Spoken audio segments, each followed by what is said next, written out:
안녕하세요. 망한 간호사입니다. 오랜만입니다.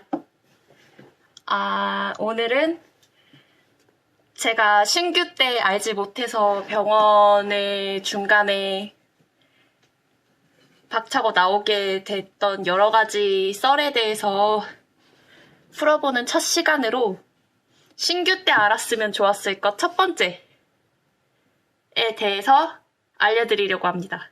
빠밤. 신규 때 알았으면 좋았을 것이 너무 다양한데 저는 첫 번째로 위치라고 생각합니다. 인터넷에 검색할 때는 뭐 땡땡땡 대학교 병원 원내 배치도 이렇게 나오더라고요. 간호학생 때도 배우잖아요. 맨 처음에 병동에 배치되면은 물품 위치 같은 거, 병동 내 어떤 그런 부대 시설이 어디에 위치하고 있는지를 먼저 파악해라라고 얘기를 듣잖아요. 뭐 작게는 식판을 어디다가 둬야 되는지, 환자분들 샤워실이 어디 있는지, 뭐 간단하게는 정수기가 어디 있는지, 테레비가 어디 있는지, 화장실이 어디는 넓고 어디는 좁고 우리는 어디 화장실을 써야 되고 이런 것도 여러 개가 있잖아요. 그리고 가장 처음에 출근할 때 퇴근할 때도 이제 길이 헷갈리기도 하고 그래요. 근데 제가 말하려고 하는 것은 이제 병동에서 일을 할 때 큰 난관에 봉착하게 됩니다. 왜냐면 일단 신규한테 우리가 하는 일반 게임처럼 내가 레벨 1 간호사니까 레벨 1만큼의 일만 주어지지 않는단 말이에요. 그 단적인 예로 저는 입사 첫날에 제가 혈액종양내과에 뭣도 모르고 입사했는데 뭐 제가 원티드는 전혀 아니었어요. 입사 첫날에 CPR 터지고 입사 첫날에 익스파이어를 봤어요. 근데 그 상황에서 제가 할 수 있는 건 아무것도 없었거든요. 근데 저한테 그 제반한 모든 일의 과정들을 다 저한테 시켰어요. 그러니까 제가 배워야 했던 거죠. 그걸 몰랐기 때문에 제가 적응을 못하고 너무 힘들었어요. 예를 들면 제가 말씀을 드릴게요. 일단 요새 병원들이 오래된 병원들이 많잖아요. 뭐 대학병원을 기준으로 할게요. 뭐 신축된 곳은 되게 깔끔하게 되어 있을 거예요. 근데 그런 곳도 이제 한 개 동만 있지 않아요. 보통 본관, 동관, 서관, 남관 이렇게 돼 있고 아니면 신관, 구관, 특별관, 뭐 땡땡땡관 뭐 이렇게 되게 여러 가지가 있어요.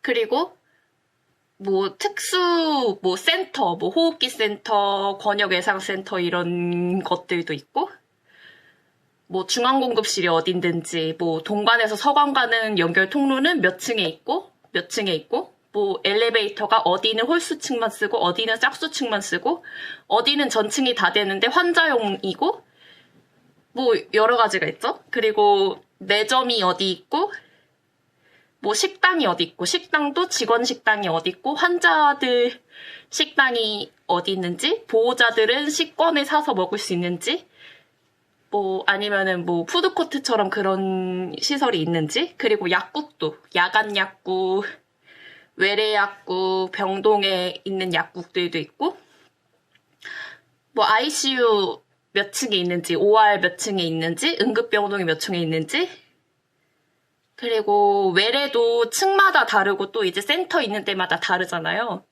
그리고 교수님들이 어디에 계신지 그런 것도 다 알아야 되는 거고 뭐 랩실 기본이고 엑스레이실, 엔지오실, 방사선실 뭐 다 다르잖아요. 근데 그런 위치들을 다 알고 있어야 돼요. 간호사들이 딜리버리 가는 경우도 있거든요. 그리고 저는 이런 것들이 너무 어려웠어요. 그러니까 제가 실습을 가보지 않은 병원에서 그냥 덩그러니 일을 시작하게 된 거였어서 저는 아무것도 몰랐어요. 환자나 보호자보다 몰랐어요. 이게 자랑이 아니라 제가 이런 것들을 좀 더 알았으면은 병원에서 적응을 잘할 수 있지 않았을까 하는 생각을 해요. 그러니까 회사들도 되게 여러 가지 과가 있잖아요. 근데 우리가 좀 익히 예상이 가능하잖아요. 뭐 내선 번호로도 이제 전화도 있고, 뭐 원무과, 뭐 법률팀, 뭐 마케팅팀, 뭐 이렇게 여러 가지가 있을 텐데 병원은 뭐 이렇게 본관에서 시작을 해서 막 있다가 규모가 커지면 하나를 새로 땅 지어요. 그럼 거기로 이사를 가는 과들이 있고 병동들이 있고 이러니까 시스템이 나중에는 중구난방이에요. 그러니까 너무 어려워요. 그래서 저는 만약에 입사하신다면 아니면 입사하고 싶은 병원이 있다면은 미리 가서 탐방을 해보는 게 저는 좋다고 생각합니다.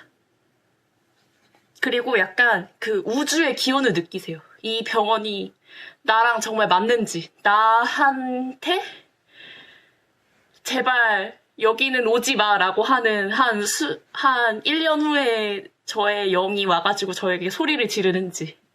아니면 괜찮은데 여기라면은 내가 계속 다닐만 할 것 같아. 약간 이런 것도 있을 수 있고. 아니면 소소하게 뭐 카페가 너무 마음에 들어서 여기 있고 싶다 뭐 이런 생각이 들 수도 있고요. 아니면은 뭐 로비가 뭐 넓다. 에스컬레이터가 있다. 뭐 이런 소소한 것도 있을 수 있고요. 뭐 이거는 제가 뭐 보수교육 들으러 여기저기 병원 다니는 거 좋아했거든요. 그래서 그렇게 다니면서 느꼈던 장점들이에요. 뭐 이런 걸로 상세가 될 수 있으면 좋겠죠. 근데 진짜 이런 위치들도 복잡한데 출퇴근할 때 엘리베이터가 진짜 짜증나요. 그러니까 엘리베이터 많은 병원으로 가셨으면 좋겠어요.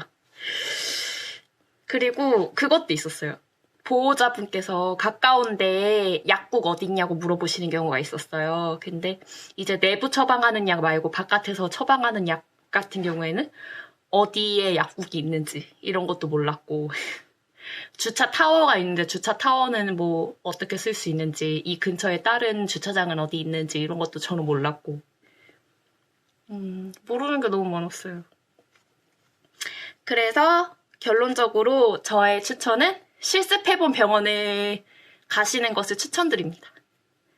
실습해보지 않은 병원이라면 그 전에 정말 꼼꼼하게 다 알고 계셔야 돼요. 제가 강조드리는 게 내가 레벨 1 간호사라고 해서 레벨 1 슬라임만 나한테 오지 않는다. 레벨 100짜리 보스가 입사 첫날에 들이닥칠 수도 있다. 그러니까 전에 레벨을 미리 키워놓고 가자가 저의 결론입니다. 말이 두서가 너무 없었는데 나름 대본을 써왔거든요. 근데 하고 싶은 말이 너무 많아가지고 길어졌네요. 저의 진심이 전해졌으면 좋겠습니다. 그럼 다음에 뵙겠습니다.